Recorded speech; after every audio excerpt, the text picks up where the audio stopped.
Fertilization is the epic story of a single sperm facing incredible odds to unite with an egg and form a new human life. It is the story of all of us.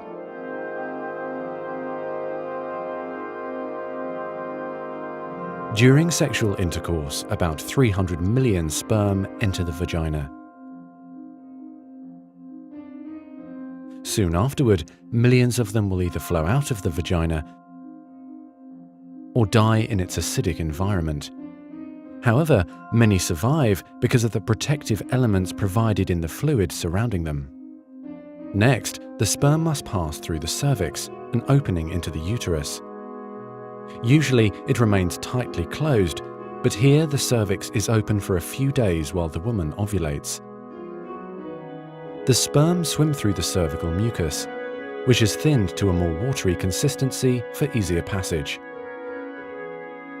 Once inside the cervix, the sperm continues swimming toward the uterus, though millions will die trying to make it through the mucus. Some sperm remain behind, caught in the folds of the cervix, but they may later continue the journey as a backup to the first group.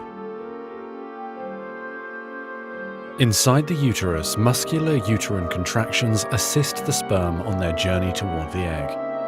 However, resident cells from the woman's immune system, mistaking the sperm for foreign invaders, destroy thousands more.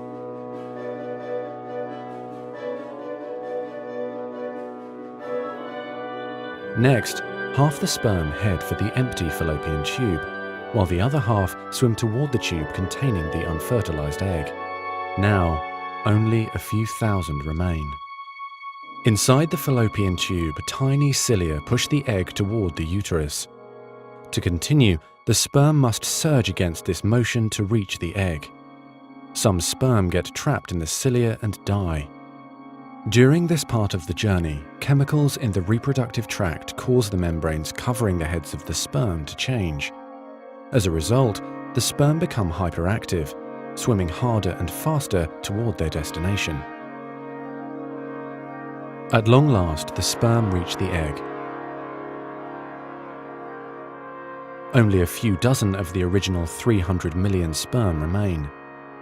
The egg is covered with a layer of cells called the corona radiata. The sperm must push through this layer to reach the outer layer of the egg, the zona pellucida. When sperm reach the zona pellucida, they attach to specialized sperm receptors on the surface, which triggers their acrosomes to release digestive enzymes, enabling the sperm to burrow into the layer.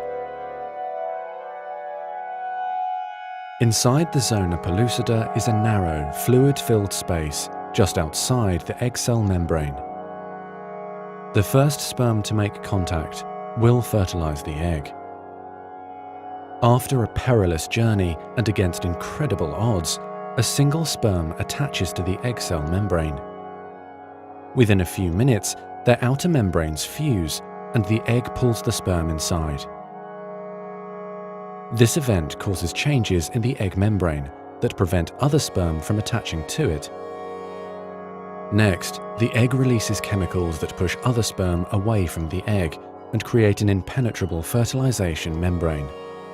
As the reaction spreads outward, the zona pellucida hardens, trapping any sperm unlucky enough to be caught inside.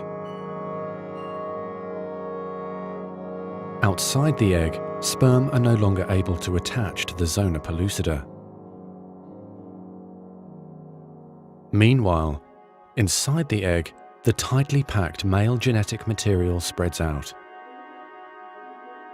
A new membrane forms around the genetic material, creating the male pronucleus. Inside, the genetic material reforms into 23 chromosomes.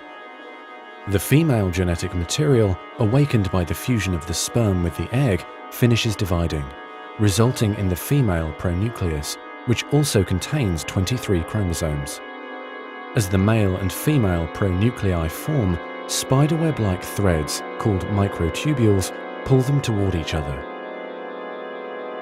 The two sets of chromosomes join together, completing the process of fertilization.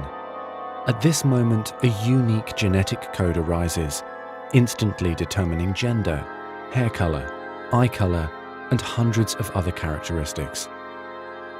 This new single cell, the zygote, is the beginning of a new human being. And now the cilia in the fallopian tube gently sweep the zygote toward the uterus, where he or she will implant in the rich uterine lining, growing and maturing for the next 9 months until ready for birth.